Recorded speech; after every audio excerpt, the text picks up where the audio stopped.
नमस्कार, मैं स्वाति और आप देखना शुरू कर चुके हैं विंध्या टाइम्स। रीवा शहर में इन दिनों अवैध प्लॉटिंग का खेल जोरों पर है।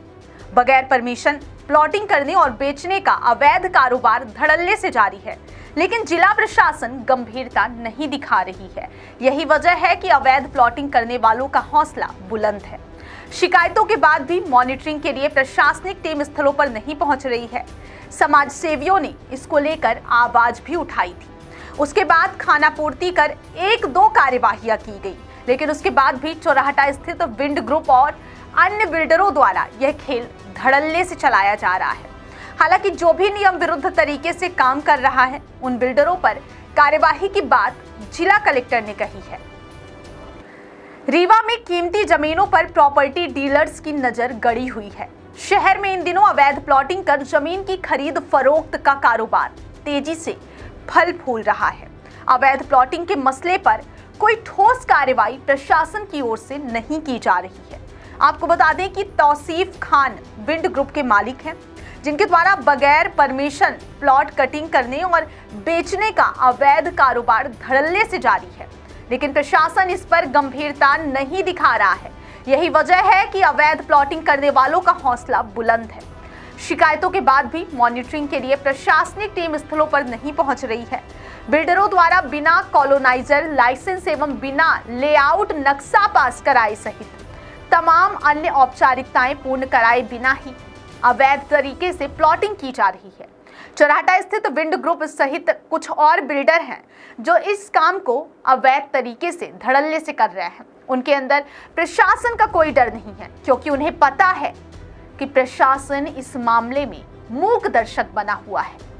समाज सेवी बीके माला ने इसको लेकर आवाज उठाई थी, जिसके बाद खाना पूर्ति करते हुए 1-2 जगह कार्यवाही की गई थी। हालांकि इस मामले को लेकर जब जिला कलेक्टर प्रतिभा पाल से बात की गई, तो उनका कहना है कि निर्देश दिए गए हैं कि जहां भी अवैध प्लॉटिंग हो रही है वहां कार्यवाही करें। जिसे भी प्लॉटिंग या निर्माण करना है उन्हें नियम के साथ करना होगा। अगर कोई भी शिकायत मिलेगी तो कार्यवाही की जाएगी। रीवा से मनीष दाहिया की रिपोर्ट। आपने कई बार आवाज उठाई है। बीते दिनों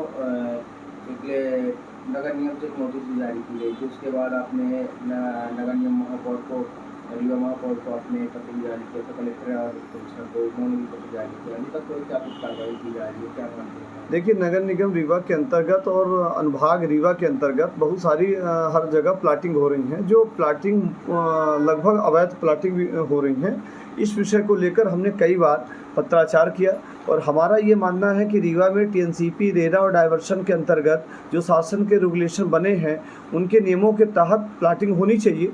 हम प्लाटिंग के लिए यदि डाइवर्शन जमा होगा तो राजस्व प्राप्त होगी, टीएनसीपी होगा तो जो टीएनसीपी के नाम्स हैं, जो रेगुलेशन है, उनको फुलफिल करेंगे तो निश्चित तौर से बिल्डर्स के साथ साथ बिल्डर जो डेवलप करेंगे टीएनसीपी के रेगुलेशन, तो हमारा रीवा बेहतर होगा, अच्छा होगा और वहाँ का क्लाइमेक्स अच्छा होगा। लोगों की जो बिल्डिंगें हैं वो सही तरीके से मिलेंगी, रोड रास्ता फर्जीवाड़ा नहीं होगा। इस विषय को लेकर हमने कई बार लिखित मौखिक पत्राचार किए हैं और आवेदन माननीय कलेक्टर महोदय को, माननीय आयुक्त रीवा संभाग को, माननीय नगर निगम आयुक्त को, माननीय महापौर महोदय और शासन को भी मैंने पत्र भेजा था। लगातार पत्राचार कर रहे हैं, पर इस विषय पर गंभीरता से कार्रवाई नहीं हो रही। हमने इस संदर्भ में माननीय महापौर को भी दिया है कि रीवा में वर्तमान में शांति इंफ्रा जो विगत कई वर्षों से एक बड़े टीम के साथ वो काम कर रहे हैं। शांति इंफ्रा डाइवर्शन जमा करना चाहिए, पहले उनको एनओसी लेनी चाहिए, पहले उनको टीएनसीपी लेना चाहिए और इसके बाद जो नदी का एरिया है, नालों का एरिया है, बिना राजस्व के परमिशन के किसी नदी नाले को पाटना नहीं चाहिए। यदि आपको राजस्व से विभागीय अधिकारी से परमिशन नहीं है, जिला प्रशासन से परमिशन नहीं है, या आपने टीएनसीपी के लिए आवेदन किया है, टीएनसीपी की एनओसी जब तक नहीं मिलती है तब तक उस पर किसी प्रकार के प्लाट कटिंग करने की कार्रवाई आपको नहीं करनी चाहिए। सपनों का घर नहीं बेचना चाहिए। इस विषय को लेकर लगातार हम मुखरित हैं, मीडिया के माध्यम से शासन स्तर से आवाज़ उठा रहे हैं।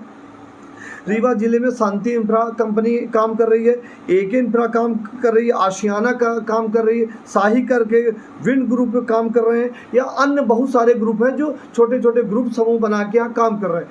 हम उन ग्रुपों से भी अपील करते हैं कि रीवा शहर 45 वार्ड और रीवा के जो विशेष ग्राम है, उन ग्रामों को तो ध्यान देना चाहिए कि आज रीवा बढ़ रहा है। रीवा शहर का विकास की गति यदि बढ़ाना है, विकास के रूप में देखना है, तो निश्चित तौर से जो शासन के टीएनसीपी रेगुलेशन है उनको फुलफिल करना चाहिए। खुलेआम नदी को पाट के बेच रहे हैं, नदी का एरिया ही निर्धारित नहीं है, नदी का जल भर जहाँ भीट हो जाती है वहाँ लोग बेचने लगते हैं, उसको समतल कर देते हैं।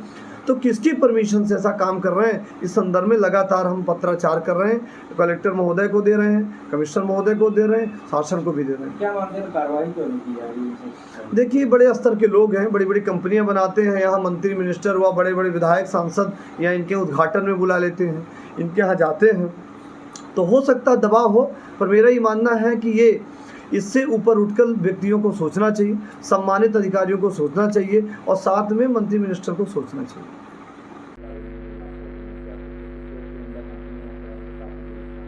शहरी क्षेत्र में आपने शहरी सीमा से लगे हुए ग्रामीण क्षेत्र में कहीं भी जो अवैध कॉलोनाइजेशन की सूचना यदि हम लोगों को प्राप्त होती है तो शहरी क्षेत्र में ये कार्रवाई करने का अधिकार कमीशन आईएम को है। उनको ये निर्देशित भी किया गया है कि वो जहाँ भी अवैध कॉलोनाइजेशन हो रहा है उनके खिलाफ सख्त कार्रवाई करें। उनके ऑफिस की तरफ से लगातार नोटिस भी जारी किए गए हैं, कार्रवाई की तैयारी भी हुई है।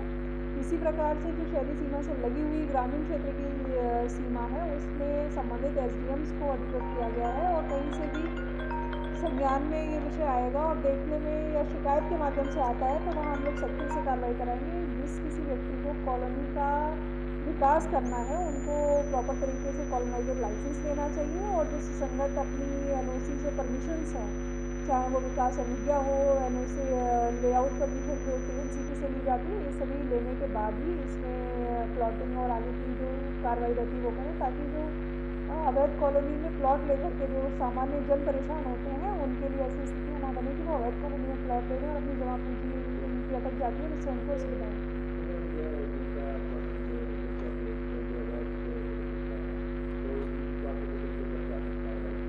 जो भी ऐसी अवैध कॉलोनियाँ चिन्हित होंगी उसमें जो नियमानुसार कार्रवाई है सुसंगत धाराओं में की जाएगी। जो नोटिस जारी हुए हैं उनमें भी जवाब दिए गए हैं और जवाब देने के बाद